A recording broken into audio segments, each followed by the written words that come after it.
Bueno, vamos con la primera de las tres actividades de este año con el grandísimo Chris Claremont. Hay gente que podría preguntarse, de hecho no me lo ha preguntado, bueno, pero en 3 charlas vais a poder hablar con calma de su trayectoria. Y yo, pero tío, pero tú has visto su trayectoria, nos vamos a quedar cortísimo, necesitaríamos 3 Celsius. Y hemos decidido, eso sí, estructurarla de una forma bastante particular. Llevo todos estos días, todos estos años diciendo que esta retahíla, esta frase tópica de ya no se hacen cómics como antes, ya no se hacen series de televisión como antes, ya es que los libros de terror no son como antes, y todo esto a nosotros nos parece una chorrada. Se siguen haciendo cosas maravillosas, pero he de reconocer con total honestidad que la única excepción, lo único que me llama al lado oscuro muchas veces, es que sí que tengo la sensación, concretamente en el mundo del cómic book USA, que habiendo cosas muy buenas, sí que no se hacen las cosas como antes. Y me voy a explicar. No porque yo entiendo que cada X tiempo, pues no sé, la Patrulla X y los Vengadores tengan que enfrentarse, porque para los que seguimos leyendo, pues igual es la 7ª vez, pero siempre hay lectores para los que es la primera, y eso para ellos es maravilloso, no me refiero a eso. Pero sí que era un universo controlado, un universo que tenía una persona, que tenía una visión general, todo lo que pasaba tenía una visión a largo plazo, no algo que a 6 meses llega otro y esto que habéis leído ya no me importa, voy a hacer yo lo que quiero. Que se preocupaba por cada una de las criaturas a las que había dado vida o que había heredado y que fundamentalmente es el que está ahora aquí con nosotros. Y cada creación, cada nueva serie era un acontecimiento que venía para quedarse. Ahora la cuestión es ¿cuántos títulos hay de mutantes o de vengadores? Hoy, este mes 7, este mes 14, pues ya no importa tanto, ¿no?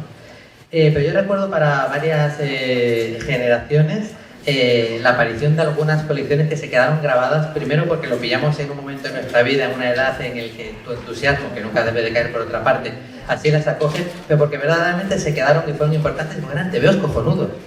Y uno de ellos es Los Nuevos Mutantes. Yo siempre me preguntaba, con la segunda generación, cuando llegaron Lobezno, Tormenta y todos estos personajes, que para qué iban a la escuela.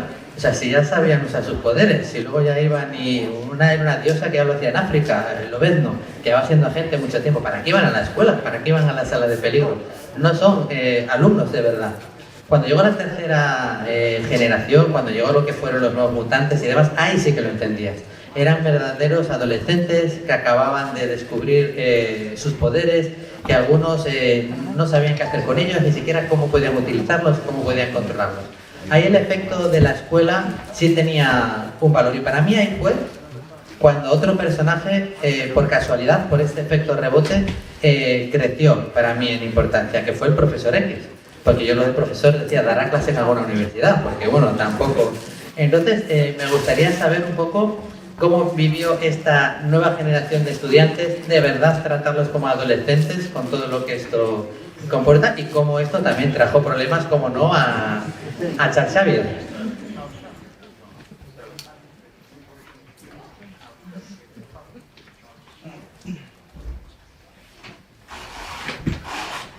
Oh.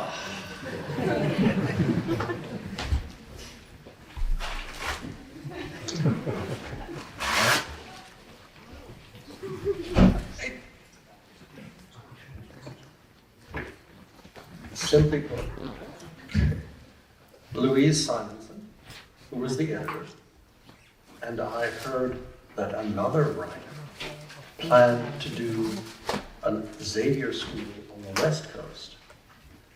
And we said, no. We will do the school first, and we will do the school better. And we did.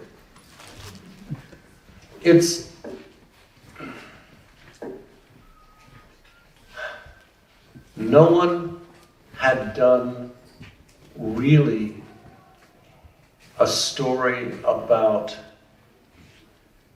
different kids learning about their abilities. Stan and Jack started doing it with the first 10 or so issues of the X-Men, of the Uncanny, when everyone was much younger, except that Xavier would look at Jean and go, I dare not say that I love her.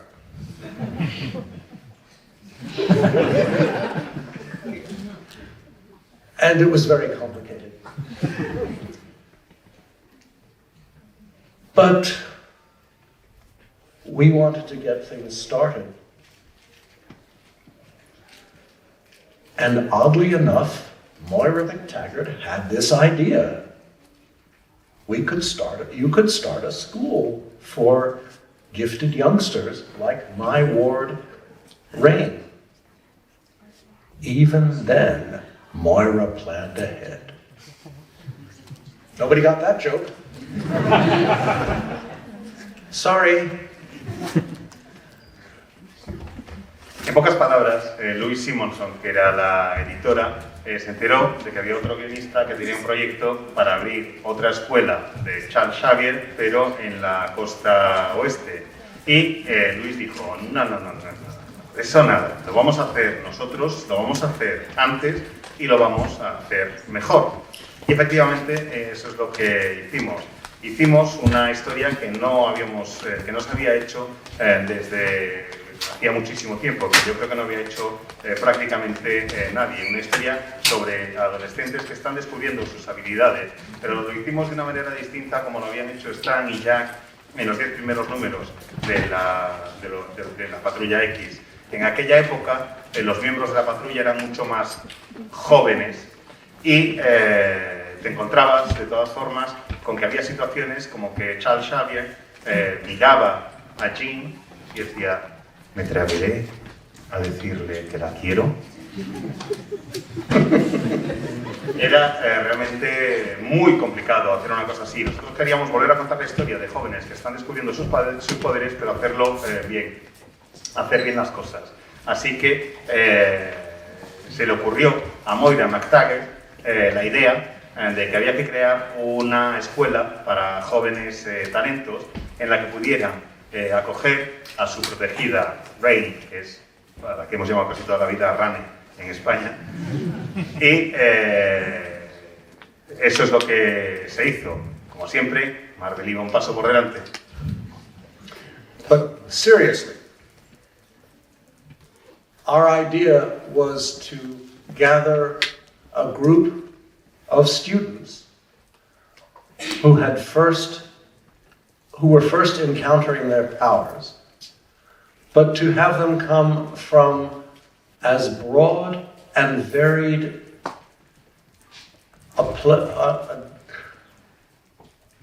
a group of different origins as the new X-Men had come. So we had Bobby, who was a young black son of a billionaire in Brazil, which has even then and now a significant amount of racial tension between those in the country who are primarily descended from European immigrants to those who are descended from a mix of African and indigenous. We had Danny, who is an indigenous American. We had Sam, who is from a poor mining community in West Virginia.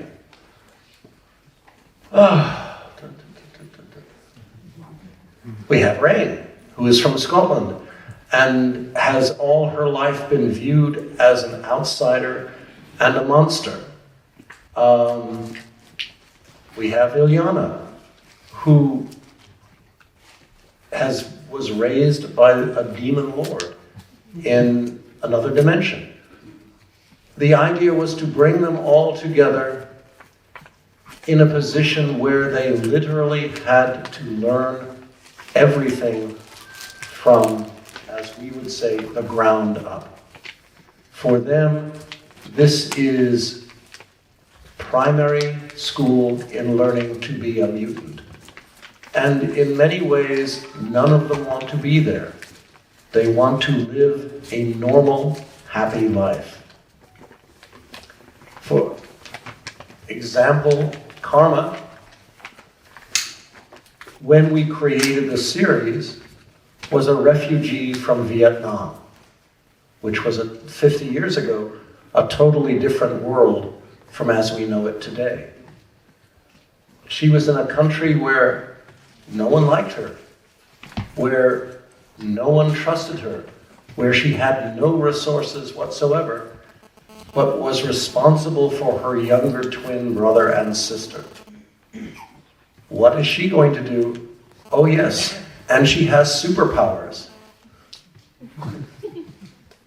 They were all scared of who they are and to an extent what they are in a world that very much, as the cliche goes, feared and hated them.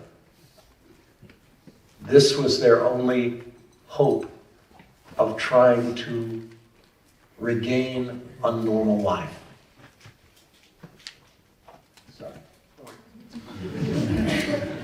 Ya más en serio, la idea era crear un grupo de alumnos que descubran sus poderes por primera vez, pero estos alumnos tenían que tener los orígenes más variados y más distintos que fuera posible, igual que había ocurrido con parte de la nueva versión de la Patrulla X. Tenemos a Bobby, a Roberto da Costa, que era un joven negro, hijo de un millonario, de un multimillonario de Brasil, que es un país en el que existe muchísima tensión racial entre los descendientes de países europeos y los descendientes mestizos, mezcla de población afroamericana y de población nativa. Tenemos también a Dani, que era una nativa americana, a Sam, que viene de una comunidad minera muy pobre de Virginia Occidental, a Rain, que como ya sabéis es escocesa y que ha sido toda la vida una paria, ha sido una marginada y se le ha considerado un monstruo. También está Iliana, a la que educó un señor del infierno y que tenía todo un montón de dificultades añadidas. Y la idea era unirlos y crear una situación en la que tuvieran que aprender todo desde cero, en que básicamente la escuela fuera una especie de educación primaria para ellos, enseñándoles los pasos básicos de cómo convertirse en mutantes. Muchos de ellos no querían estar allí, muchos de ellos querían vivir otro tipo de vida y era normal que no quisieran estar ahí. Karma, por ejemplo, cuando creamos la serie, era una refugiada vietnamita. Pensad que creamos la serie hace ya unos años y que hace 50 años el mundo era un lugar muy distinto al que es ahora. Ella era una refugiada en un país donde nadie se fiaba de ella, donde nadie la respetaba, donde nadie le tenía cariño y ella encima era la responsable de su hermano y su hermana gemelos. Y encima, es verdad, tiene superpoderes. Todos tienen miedo a todos, les tienen miedo en parte por lo que son y tienen que aprender a vivir en un mundo que, como dice el tópico, los odia y los teme. Esa escuela es la única esperanza que tienen de poder tratar de recuperar una vida más o menos normal.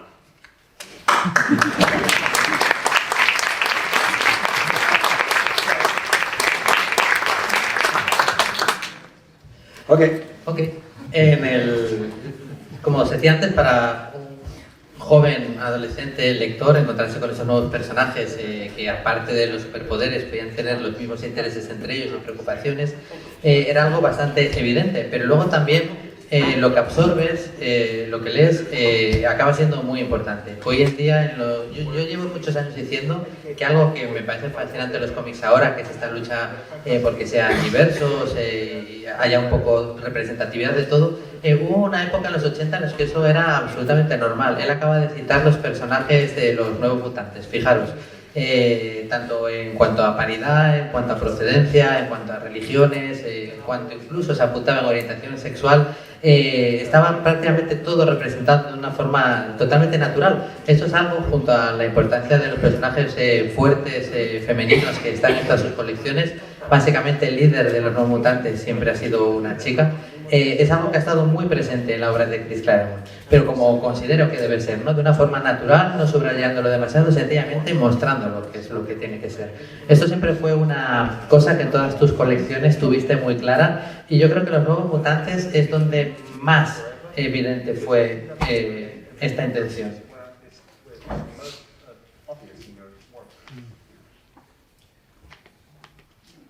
Sí.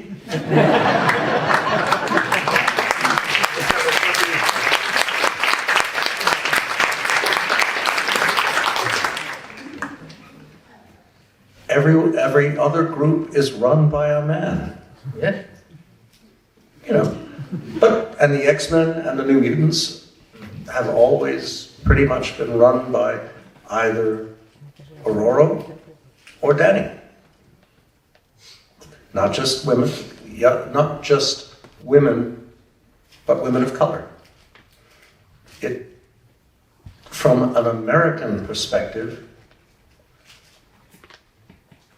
that was something both natural and necessary, because America, for better or worse, has always been a country where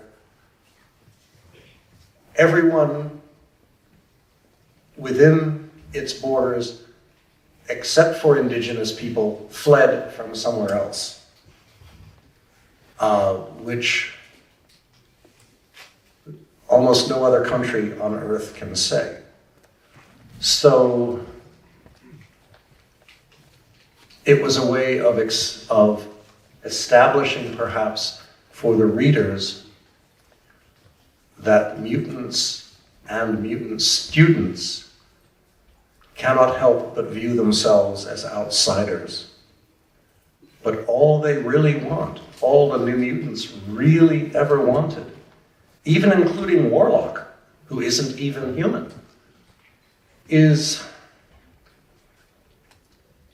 home and friends and family, people to love and who will love them in return, and to live a normal, happy life, just like all of us.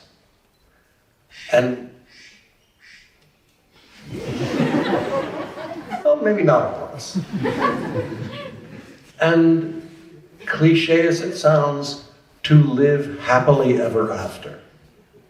They're not the Avengers, they are not the Justice League, they are not the X-Men, they are not,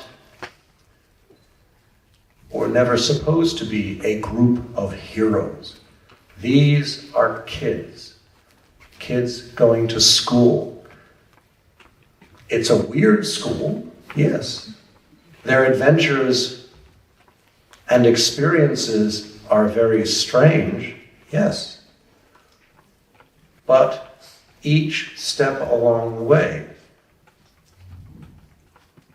is not just a new adventure, it is a new opportunity to grow. They go to South America, to Bobby's home country, and what happens? They meet Magma, who comes from a land which is a mix of Rome and an Inca. That's cool, but at least I think it's cool. It's the beauty of comics, for me, is the ability to make up anything, and with the right artist, like Bill Sienkiewicz, bring it to life. And by bringing it to life, have the audience go, wow, I wish I knew these people. And that's what writing and storytelling is all about.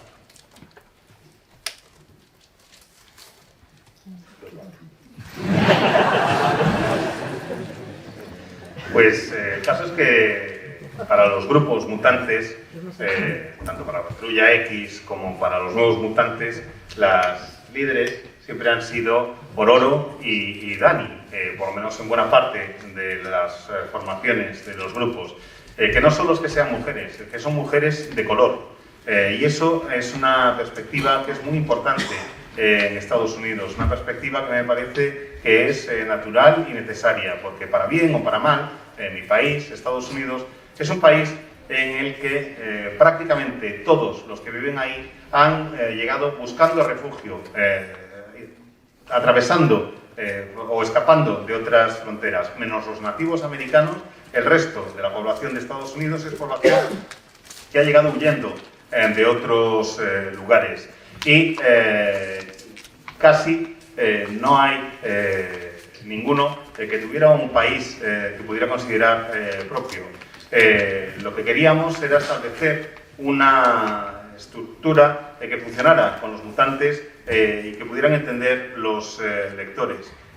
Son estudiantes, no pertenecen al lugar en el que se encuentran, acaban de llegar huyendo y se sienten como extraños.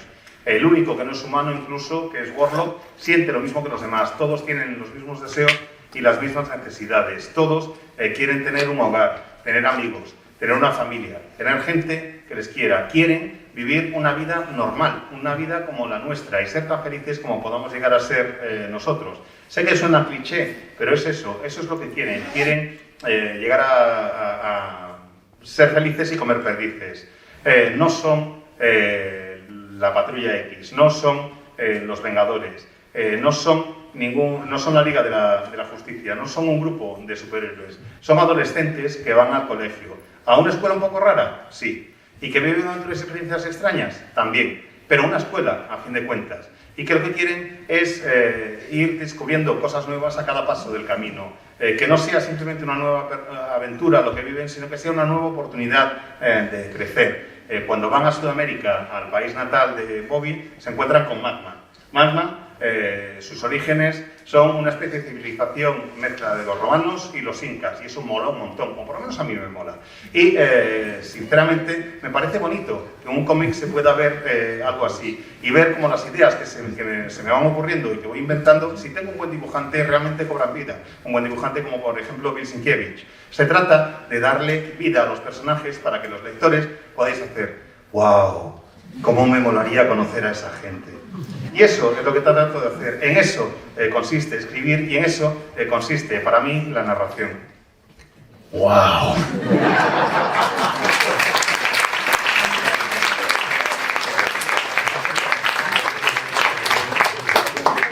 I feel so limited. Podríamos hablar de la saga del oso místico, del circo de gladiadores, de la saga del Rey Sombra, pues de la llegada de Magneto al grupo, de cómo entra el personaje de Magic después de la serie limitada que el propio Chris escribió, pero hay que hablar de otros grupos de la franquicia mutante que también creó Chris y, por ejemplo, podríamos hablar de Excalibur, que después de la caída de los mutantes se crea un pequeño grupo que va a Inglaterra, finalmente se va a la isla de Muir, y yo creo que el gran elemento, la principal característica del ADN de Excalibur es algo poco frecuente hasta la época en el cómic americano, quizás evidentemente si olvidamos la Liga de la Justicia de Giffen y de Mattheis, que es el sentido del humor. Vivían muchas aventuras, evidentemente era un cómic de superhéroes trepidante con personajes que queremos, pero sobre todo el elemento esencial que le dotaste a esa serie fue el sentido del humor. Explícanos un poquito de esta decisión.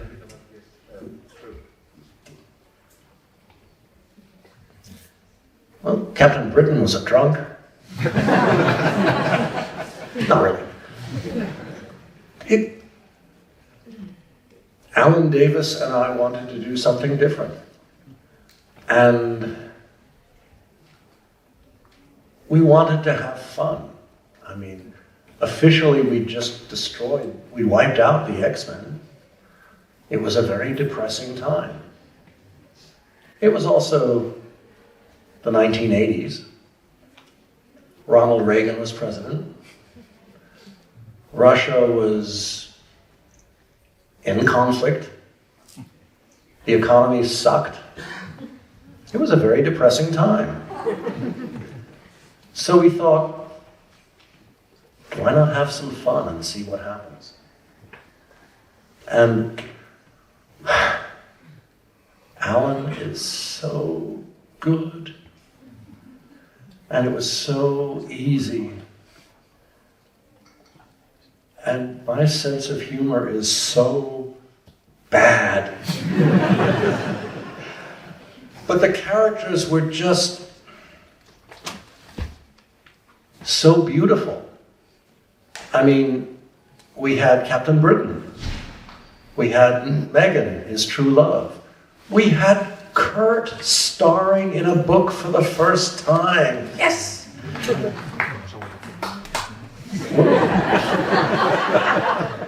We had Kitty, and we had Lockheed, and we had Rachel. What possibly could go wrong with that? And then the werewolves came along and Kitty got eaten alive. But she got better. And that sums up the series. We took every traditional superhero trope we could find and we turned it sideways and tried to get a laugh out of it. And it's, for example, Moira comes south from Muir Island to help the New Mutants, to help Excalibur. But something happens. And when she arrives, she's the Moira MacTaggert who comes from a world where the Nazis won the Second World War. Oops. Now they call it, no, I won't go into that. But we just decided we would have fun and hoped that if we had fun as the creators, the audience would have fun as the readers. It's like Captain Britain trying to stop the Juggernaut, and the Juggernaut stepping on him and stomping him into the ground. Things like that. And it worked. Thank you for laughing.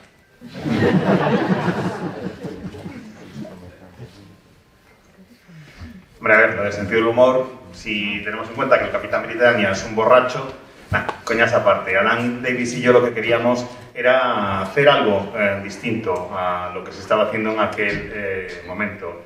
Queríamos hacer una serie que fuera más divertida, que diera un poquito de esperanza. Nos acabábamos de cargar oficialmente a lo que era la Patrulla X. Era una temporada bastante deprimente. Estábamos en plenos años 80. Ronald Reagan era presidente. Rusia estaba en conflicto constante. La economía era una mierda.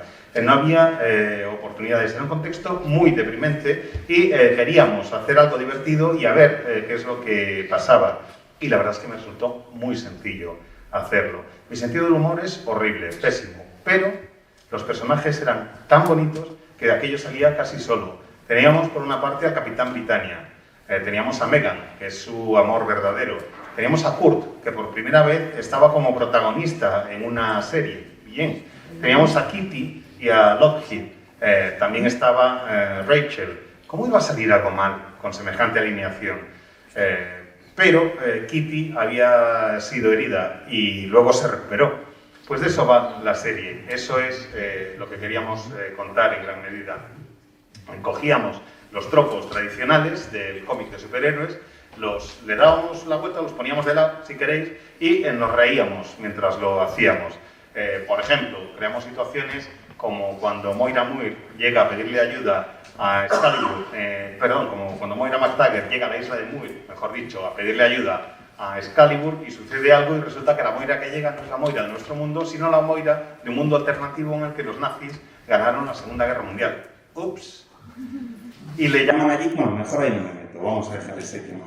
El caso es que tomamos la decisión de tratar de pasárnoslo bien, porque creíamos que si nos lo pasábamos bien como creadores, el público se lo pasaría bien como lector. Y teníamos situaciones como el Capitán Britannia, que trata de enfrentarse y de parar a Juggernaut, y el Juggernaut no solo no se para, sino que lo pisotea y lo deja ahí tirado espatarrado en el suelo. Con situaciones así, ¿cómo no nos lo íbamos a pasar bien? Gracias.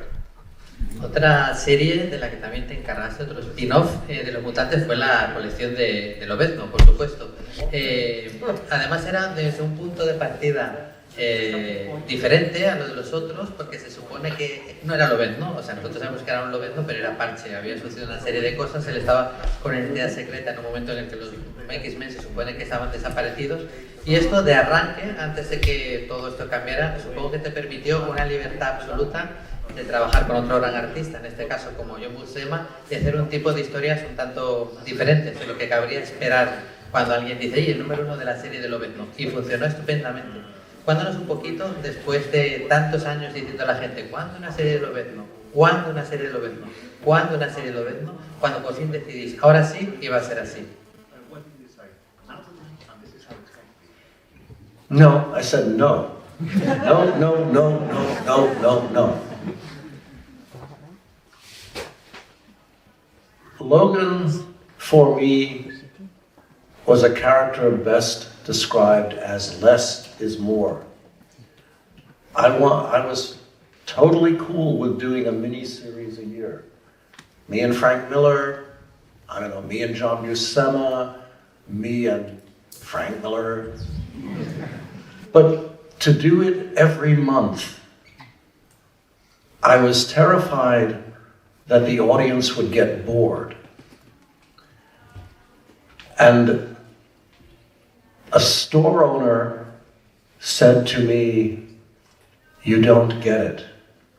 The audience is hungry.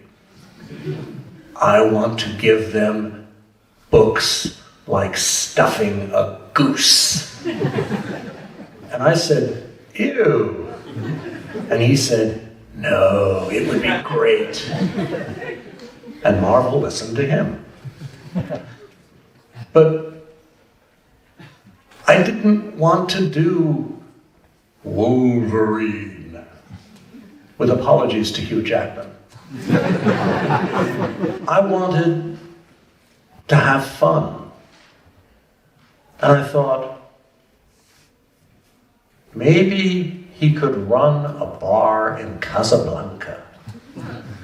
Maybe, like Humphrey Bogart, he could wear a dinner suit and a bow tie. Maybe he could be mysterious. And that's where Patch came in. That way he could have a secret identity. That way he could do all the things that no one else wanted to play with about him. Like the fact that he's really smart. Like the fact that he's cunning. Like the fact that he's really sexy. Like the fact that he has a sense of humor. Like the fact that he knows a lot of interesting, creepy people. And see what the audience likes about it. And for me, that was what made it so much fun. But the X-Men kept selling more and more and more, and Marvel kept saying, "We want to do more issues a year." More than 12? Yes. How many more? Lots more. I am only human. Maybe you should give something up. Oh, really? Okay, there's New Mutants. Okay, that could go to Wheezy. Well, she helped me create it. That works. Excalibur? No way. Wolverine. Okay. And it went eventually to Larry Hama, who took Mark Silvestri with him. I hated that. And then he did it better than me. I really hated that. But welcome to the world of comics, where talent can get away with anything. And the X-Books attracted the best talent in the business. Artists or writers. But it was fun. Sorry. Yo no decía que sí, ni mucho menos. Yo que decía era no, de ninguna de las maneras, no. Yo creo que Lobezno lo que tenía que hacer era lo que habíamos estado haciendo durante años, alguna que otra serie limitada y para de contar, porque encima podía colaborar con gente como Miller, como Buscema, con autores realmente grandes. Y lo que más me asustaba, lo más aterrador para mí, era que el público pudiera llegar a aburrirse, que pudiera llegar a decir, basta, no quiero más series de mutantes, deja de meterme tanto proyecto. Pero hablando con un librero me dijo, no, el público está hambriento, el público lo que quiere es más y más y más. Y yo quiero que haya más, quiero que haya tantas que pueda como cebarlos como a un ganso y que se queden ahí atragantados de tanta colección de cómics. Y el caso es que Marvel le hizo caso a él. Marvel le escuchó a él, que decía que aquello era genial, y cedió y acabó por hacer la serie de Lobezno. Pero cuando decidieron hacer la serie de Lobezno me lo ofrecieron. Y pensé, mira, ¿sabes qué? La voy a hacer, porque voy a poder hacer con él cosas que no se han hecho hasta ahora. Voy a poder hacer que lleve un bar, como si estuviera en Casablanca, como Humphrey Bogart cuando llevaba el smoking y la pajarita.